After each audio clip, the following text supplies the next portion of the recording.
Suamiku pewaris utama. Bab 92. Terpaksa melarikan diri. Sekarang semuanya menyebar, dan lakukan tugas kalian masing-masing. Baik Tuan Besar. Jawab mereka serempak, dan penuh dengan semangat, bagai pasukan yang akan pergi berperang. Tepat pukul 12.30 malam, terlihat 20 buah mobil keluar dari dalam sebuah gudang besar bawah tanah, yang dibangun pada lereng sebuah bukit tidak begitu tinggi, di belakang rumah milik Bagaspati. Di dalam mobil itu berisi ratusan anak buahnya, yang dipersenjatai dengan berbagai macam alat. Di antara mereka itu, terdapat Bagaspati dan istrinya, yang sedang menaiki sebuah mobil mewah, bertindak sebagai komandan tertinggi dalam kelompok penyerang itu. Agar tidak terlalu mencolok, 5 mobil keluar secara bergantian, dari dalam gudang itu, dan langsung menuju jalan raya, untuk menuju hotel tempat Hendy dan orang-orangnya menginap. Karena hari sudah terlalu larut malam, 20 buah mobil yang melaju tidak serentak itu, tidak mengalami hambatan sama sekali. Tepat dalam radius 1 km, rombongan itu sudah memasuki lokasi pengintaian, dan sudah terendus oleh mata-mata Burgon, dan langsung dilaporkan pada Tuan Besar. Pasukan penyergap, bersiap. Target sedang menuju sasaran. Ucap Burgon memberi komando pada pengawal di garda depan. Berapa jumlah mereka? Sambut Iron ingin tahu. Untuk saat ini, baru terlihat 5 buah mobil, yang sudah masuk dalam sasaran tembak kita. Jawab Burgon apa adanya. Biarkan saja mereka masuk dalam perangkap kita. Setelah semua penumpangnya keluar, baru kalian sergap. Tapi ingat, dengan arahan yang diberikan oleh Tuan Besar kita. Respon Iron cepat. Baik. Jawab Burgon patuh di bagian lain. 5 buah mobil terlihat masuk dari arah selatan, tapi belum masuk dalam sasaran tembak kita. Lapor seorang komandan di garda depan bagian selatan. Lapor. 5 buah mobil lagi terlihat masuk dari jalan utama dan sudah masuk ke sasaran tembak. Regu penyergap bersiap-siap. Ucap Burgon pada seluruh pengawal, yang terhubung dengan earpiece pada masing-masing telinga pengawal itu. Lapor. Terlihat 5 buah mobil besar, dengan 1 mobil mewah, terlihat memasuki lokasi regu pengintai, dan berhenti sekitar 300 meter dari regu penyergap. Mereka berada di tengah-tengah regu pengintai dan regu penyergap. Apa yang harus kami lakukan? Tanya seorang komandan pada pimpinannya. Untuk sementara, biarkan dulu. Tunggu mereka semua keluar dari dalam mobil, dan hitung jumlah mereka. Balas Iron memberi instruksi. Sulit memprediksi jumlah seluruhnya, karena penumpangnya masih berada dalam mobil, jawab Burgon cepat, begitu juga dengan komandan yang bertugas di sisi selatan. Sementara itu, di pihak penyerang, sopir mobil mewah Bagaspati terlihat keluar dari dalam mobil, dan bergegas membukakan pintu mobil tuannya.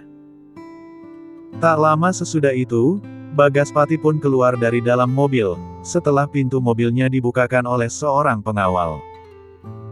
Setelah dia berada di luar mobil, tangannya terangkat ke atas, memberi kode pada anak buahnya untuk keluar juga. Sesuai dengan pembagian kelompok tadi, segera menyebar, dan lakukan penyergapan secara diam-diam. Kelompok pertama, yang bertugas untuk menghabisi Hendy dan keluarganya. Cepat menuju ke hotel itu, dan masuk secara diam-diam. Sergap satpam yang sedang berjaga di depan hotel itu. Kelompok kedua, masuk dari pintu belakang, sergap para pengawal yang kemungkinan sedang tertidur itu. Gunakan bom asap yang sudah dibagikan pada tiap-tiap kelompok. Lakukan dengan senyap dan rapi. Perintah tegas Bagaspati pada anak buahnya itu. Bagaimana dengan karyawan yang sedang bertugas malam ini, bos? Tanya seorang komandan kelompok Bagaspati meminta petunjuk. Bius mereka agar tidak berteriak. Setelah keadaan aman, naik ke lantai atas, dan cari di mana kamar mereka. Lemparkan bom asap cair obat bius itu. Setelah dipastikan bahwa kamar tersebut memang tempat mereka tidur. Jawab Bagaspati cepat. Menyebar. Ucapnya lagi memberi perintah. Bersiap. Sergap kelompok pertama yang sudah meninggalkan kelompoknya itu. Perintah Burgon pada seluruh pengawal yang berada di bawah komandonya. Sekarang. Ucapnya tegas shoot. Shoot. Shoot. 10 orang yang sudah meninggalkan kelompoknya itu, dan jaraknya cukup jauh dari Bagaspati, tiba-tiba roboh ke tanah, setelah punggung mereka tertembus suriken kecil, yang mengandung racun pelumpuh saraf dan langsung tak sadarkan diri. Setelah mereka roboh, beberapa orang segera keluar dari tempat persembunyiannya, untuk menyingkirkan tubuh-tubuh yang pingsan itu. Tak lama kemudian, belasan orang yang mungkin kelompok kedua melewati tempat itu. Lagi-lagi tubuh mereka roboh dengan punggung tertancap suriken juga. Segera sesudah itu, tubuh-tubuh mereka bergegas disingkirkan, agar tidak ketahuan. Setelah itu, kelompok penyergap kembali ke tempat persembunyiannya masing-masing. Berulang-ulang kejadian itu terus terjadi, hingga lebih dari separuh kelompok penyerang itu telah dilumpuhkan. Sampai saat ini, Bagaspati belum menyadari, bahwa sebagian besar anak buahnya, sudah dilumpuhkan oleh orang-orangnya Hendi. Begitu juga yang terjadi di bagian selatan, hampir separuh anak buah Bagaspati, telah berhasil dilumpuhkan juga. Kali ini tidak menggunakan suriken lagi, tapi menggunakan batu-batu kecil, yang dilemparkan oleh para ninja, dan tepat mengenai saraf kesadaran mereka. Begitu terkena, tubuh mereka tiba-tiba limbung, dan ambruk ke tanah. Ada juga yang terkena pukulan atau tendangan dari para pengawal Hendi. Kita ketahuan, segera beritahu bos. Buk, buk, buk, GGH. Kurang ajar. Ternyata kalian terdiri dari kelompok orang-orang pengecut. Beraninya hanya menyerang dari belakang, dan tidak berani berhadapan langsung dengan kami. Ucap seorang komandan kelompok Bagaspati dengan angkuhnya. Benarkah? Jawab Leon kurang senang. Siapa kau? Sebutkan dulu namamu. Agar kau tidak mati penasaran. Dan aku bisa menunjukkan kuburmu pada keluargamu setelah kau mati. Respon Balin terkesan meremehkan Leon. Kau tidak perlu tahulah siapa aku. Kau jaga saja nyawamu itu, yang sebentar lagi akan aku cabut. Balas Leon lebih meremehkan lawannya tersebut. Kurang ajar. Bukan hanya sombong, tapi tidak tahu diri. Tak tahu sedang berhadapan dengan siapa. Sambut Balin marah. Sudahlah. Kau mau bercengkerama atau mau duel? Kalau mau bercengkerama, kau lihat dulu anak buahmu itu. Sekarang mereka tengah menjadi bulan-bulanan anak buahku. Jawab Leon enteng. Bagaimana mungkin? Orang-orangku tergolong anggota hantu malam yang terbaik, dan terkuat di antara anggota lain, tapi kenapa ketika berhadapan dengan orang-orang ini, kekuatan dan keahlian mereka tidak ada artinya sama sekali. Batin Balin keheranan. Bagaimana? Apakah kau sudah memutuskan mau bertarung atau berbincang-bincang saja? Cepat kau putuskan. Kebetulan mataku sudah mulai mengantuk. Mungkin kau begitu juga. Ucap Leon meledek. Sebelum aku membunuhmu, aku ingin kau beritahu, bagaimana kalian bisa mengetahui pergerakan kami. Padahal kami bergerak secara diam-diam, dan tidak menunggu sampai besok. Tanya Balin keheranan. Kalau untuk masalah itu, kau matilah dulu. Baru kau akan mendapatkan jawabannya. Respon Leon datar, tapi terkesan mengancam. Sialan. Terima ini. Ucap Balin marah, sambil melancarkan pukulan tangan kanannya ke arah wajah Leon. Mau merusak wajahku yang ganteng ini ya? Enak saja. Ucap Leon marah. Buk. Des. Bam. Tubuh Balin terdorong sejauh 2 meter, dan menabrak mobil yang ada di belakangnya itu, setelah punggungnya terkena tendangan kuat kaki Leon. Cuma segitu sajakah kekuatan seorang komandan gangster, yang katanya sangat ditakuti, serta disegani di kota P ini? Tanya Leon keheranan. Aku hanya lengah saja. Kali ini aku jamin, kau tidak akan bertahan lama setelah merasakan kekuatan pukulanku ini. Jawab Balin marah karena merasa direndahkan serta dipermalukan oleh lawannya itu. Wah, kedengarannya sangat menakutkan sekali. Aku jadi takut mendengarnya. Respon Leon sambil pura-pura mundur karena ketakutan.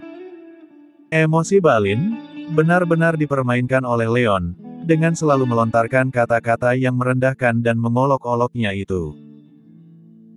Melihat lawannya berperilaku seperti itu, membuat kemarahan Balin memuncak, kemudian dengan beringasnya dia menyerang Leon, dengan kekuatan kaki serta tangannya yang saling bergantian menyerang. Tapi Leon bukanlah petarung kemarin sore, yang harus mundur hanya dengan serangan lemah seperti itu. Dengan mudahnya Leon menghindar atau menangkis pukulan tersebut. Menyadari serangannya tak mempan atau mengenai lawannya membuat emosi Balin semakin naik. Tiba-tiba Balin mengeluarkan sepucuk pistol dari balik bajunya, dan langsung diarahkannya ke arah Leon.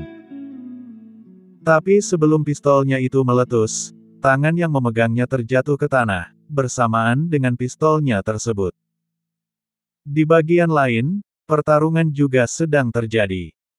Di mana korban jatuh di pihak Bagaspati semakin banyak.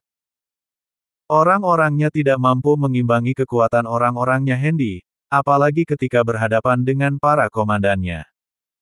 Sejauh ini, Iron belum mau turun tangan, apalagi Hendy.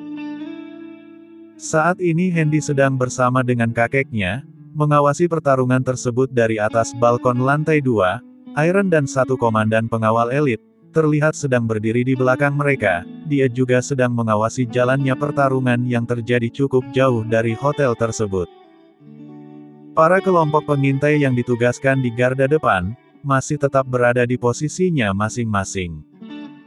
Sedangkan kelompok penyergap, sudah berbaur melawan kelompok penyerang itu. Sementara kelompok ninja, yang bersembunyi di atap-atap gedung, juga di tempat-tempat gelap, masih tetap berada di sana. Tugas mereka adalah mengawasi jalannya pertarungan, jika kelompok Bagaspati ada yang berbuat curang.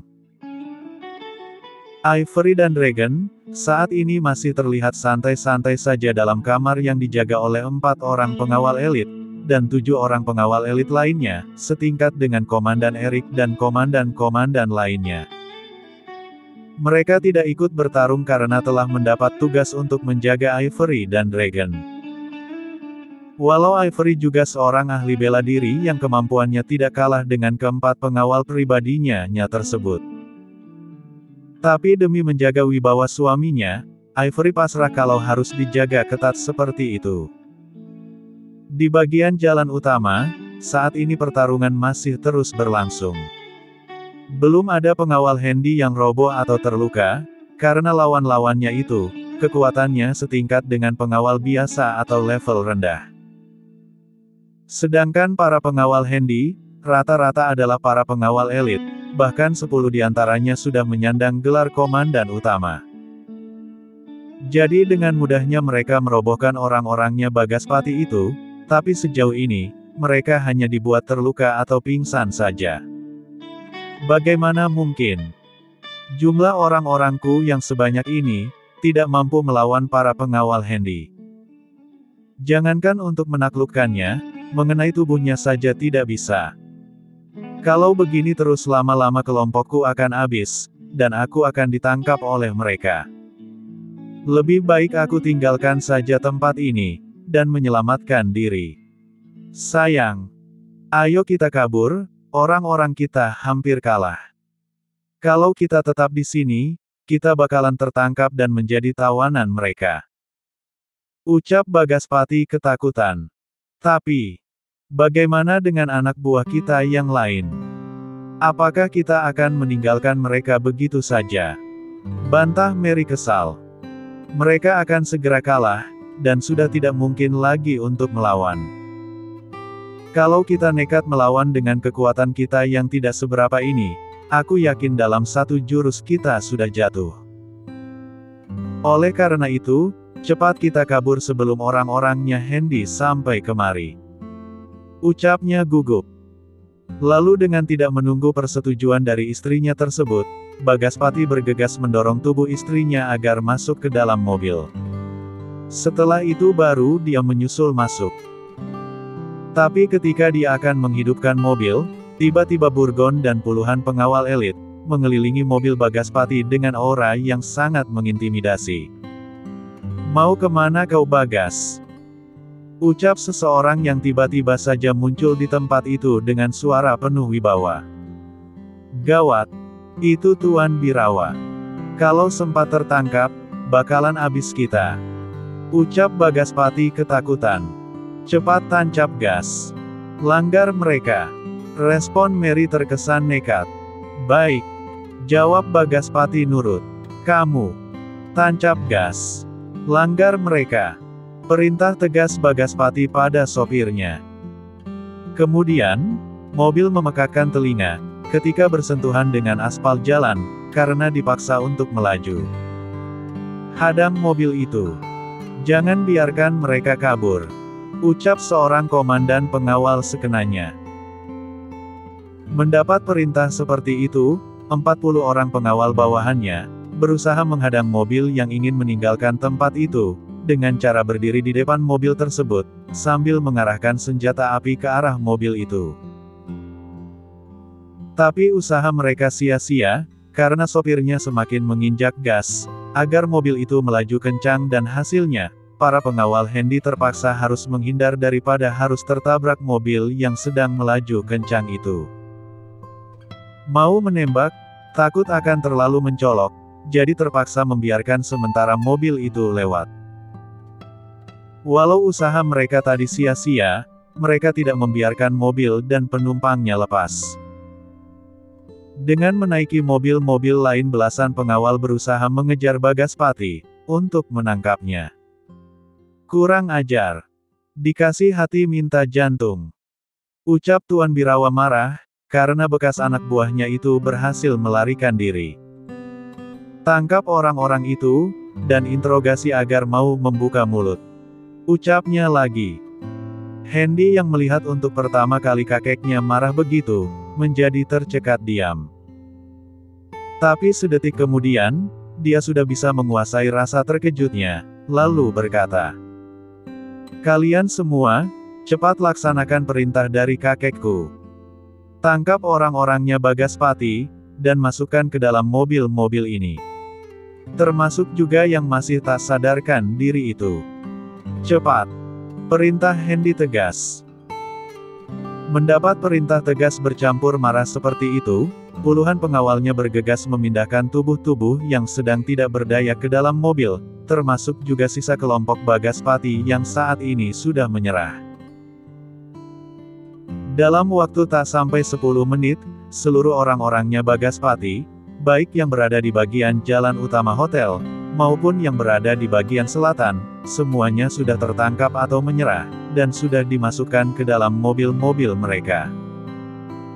"Cepat bawa mobil-mobil ini ke tempat semula, temukan Bagaspati dan istrinya itu," perintah Hendy pada seluruh anak buahnya.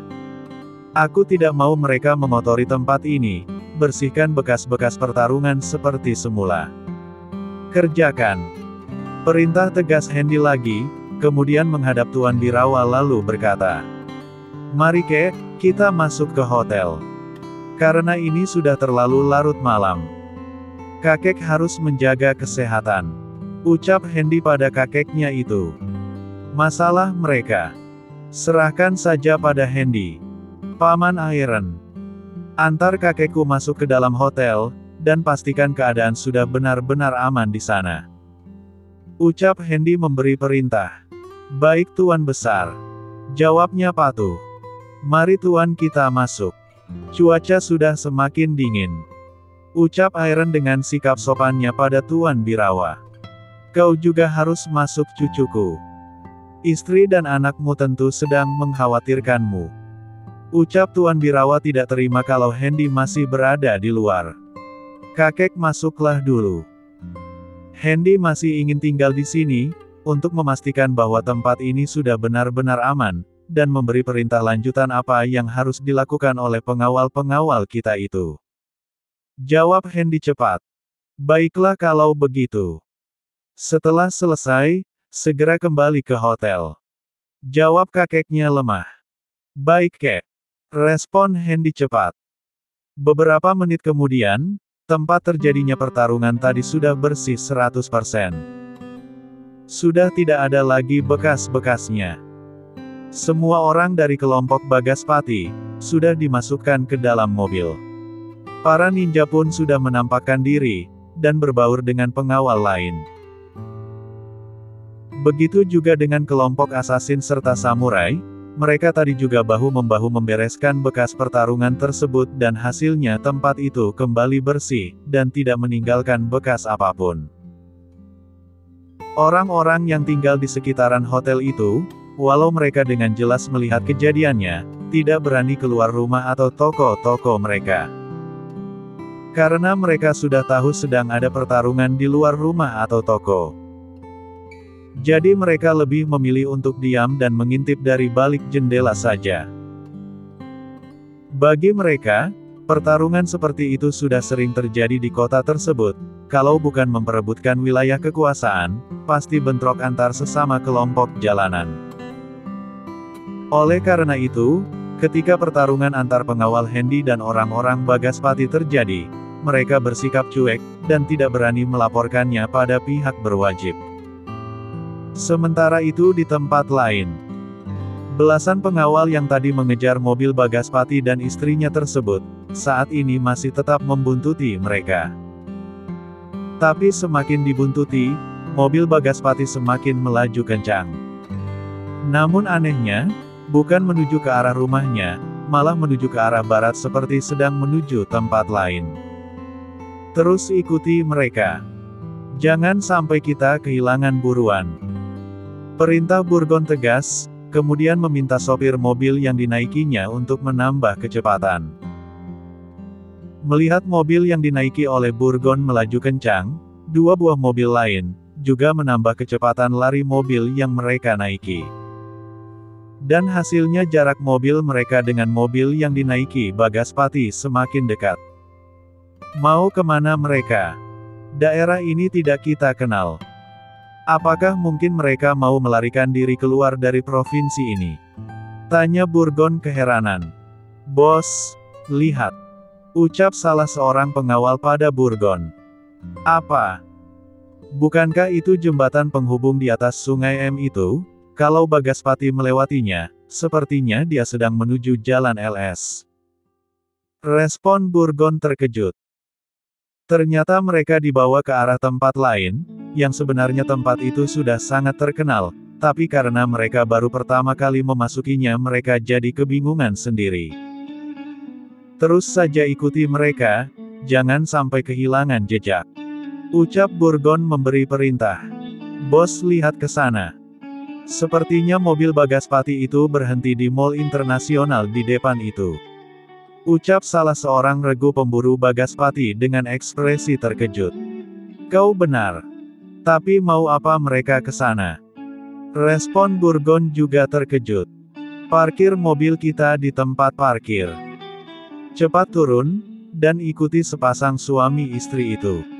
Temukan keberadaan mereka. Perintah Burgon tegas. Baik. Respon mereka cepat. Cepat masuk. Aku khawatir orang-orangnya Birawa akan menemukan kita di sini. Ucap Bagaspati pada istrinya, sambil menarik tangan Mary agar mengikutinya. Para petugas pengamanan mall, yang malam ini mendapat giliran jaga, menjadi keheranan. Ketika melihat bos mall tersebut berjalan tergesa-gesa seperti itu. Kenapa perilaku bos hari ini lain ya? Keras betul memperlakukan seorang perempuan seperti itu. Apakah dia tidak kasihan melihat perempuannya diseret-seret seperti itu? Ucap salah seorang petugas keamanan mall tersebut merasa kesal. Lagian buat apa malam-malam begini bos datang? Membawa perempuan lagi, mungkinkah? Hati-hati kalau bicara. Kalau sampai terdengar bos kita, alamat kau akan dipecat, mungkin juga kami ini. Hardik petugas lain tidak senang. Kau memang ketinggalan berita. Bukankah sebulan lalu bos kita itu menikah lagi? Apakah kau tidak dengar beritanya? Ucap temannya kurang sengan. Maaf aku salah, dan terlalu berprasangka buruk pada orang lain, apalagi pada bos kita itu. Jawabnya lemah seperti sedang menyesal. Rudy, petugas keamanan tersebut kemudian diam, dalam hatinya membenarkan, apa yang dikatakan oleh temannya itu memang benar. Jika perkataannya didengar oleh Bagaspati bos mall tempat dia bekerja itu, sudah pasti dia akan dipecat atau mungkin akan dituntut. Memikirkan semua itu, juga resiko apa yang akan menimpanya dia tidak berani lagi membuka suara, dan lebih memilih untuk menyibukkan diri menjaga mall tersebut. Sementara para petugas keamanan mall itu sedang sibuk berdebat. Bagas dan Mary, pemilik mall tersebut, sudah sampai di kantor tempat suaminya selalu bekerja dari balik meja. Kau duduklah dulu di sofa itu. Aku ingin menghubungi anggota kita yang kemungkinan masih hidup, atau selamat di tempat itu. Ucap Bagaspati cepat, sambil memberikan minuman dingin pada istrinya tersebut. Setelah memberikan minuman dingin kemasan tersebut pada Mary, Bagaspati bergegas mengambil handphone dan membukanya, lalu memilih nomor handphone pengawalnya untuk dihubungi. Kenapa nomornya tidak bisa dihubungi? Apakah mungkin dia juga tertangkap? Batin Bagaspati dalam hati. Ada apa-apa? Kenapa wajahmu mendadak tegang begitu? Tanya Mary penasaran. Balin, komandan kelompok kita, tidak bisa dihubungi, malah nomornya sudah tidak aktif lagi. Papa khawatir dia juga tertangkap atau sudah mati. Jawab Bagaspati dengan ekspresi khawatir. Mungkin dia sedang melarikan diri, Pak. Jadi papa tenang saja. Respon Mary mencoba menenangkan suaminya itu. Kurang ajar. Sungguh tidak disangka, kalau jumlah tidak bisa mengalahkan kualitas. Padahal orang-orang kita, lebih banyak dari mereka. Tapi kenapa begitu mudahnya bisa dikalahkan? Yang papa herankan. Kenapa kedatangan kita disambut seperti itu? Mungkinkah mereka sudah mengetahui kedatangan kita ke sana? Ucap Bagaspati tak habis pikir. Mama juga tidak mengerti, Pak. Kedatangan kita seolah-olah sudah ditunggu oleh mereka. Jawab Mary apa adanya. Tok, tok, tok, tok. Siapa? Tanya Bagaspati penasaran. Petugas keamanan Tuan. Jawab orang yang mengetuk pintu itu cepat. Jangan dibuka, Pak. Mungkin saja orang itu adalah pengawal Hendy. Kita harus hati-hati mulai dari sekarang. Tok, tok, tok, tok. Sekali lagi pintu kantor Bagaspati diketuk dari luar. Pergilah. Aku mau tidur. Bentak Bagaspati marah. Ini darurat Tuan. Petugas keamanan Mali ini telah dilumpuhkan oleh orang tidak dikenal. Saya datang ke sini karena ingin menyelamatkan Tuan dan Nyonya dan membawa kalian pergi dari sini melalui pintu belakang. Cepat buka pintunya Tuan. Dan segera pergi dari tempat ini. Kalau tidak, Tuan akan tertangkap oleh mereka. Jawab petugas itu terkesan memaksa. Bisa jadi apa yang dikatakan oleh petugas itu benar, Ma. Dia memang ingin menyelamatkan kita. Ucap Bagaspati berharap. Terserah papa saja. Tapi bawa pistol ini untuk berjaga-jaga. Jawab Mary cepat. Mendapat persetujuan dari istrinya tersebut, Bagaspati dengan langkah pelan dan hati-hati, membuka pintu ruang kantornya. Pistol yang diberikan padanya itu diarahkan ke arah depan, dan siap untuk ditembakkan pada musuh yang kemungkinan sedang berada di depan pintu. Dan bersambung.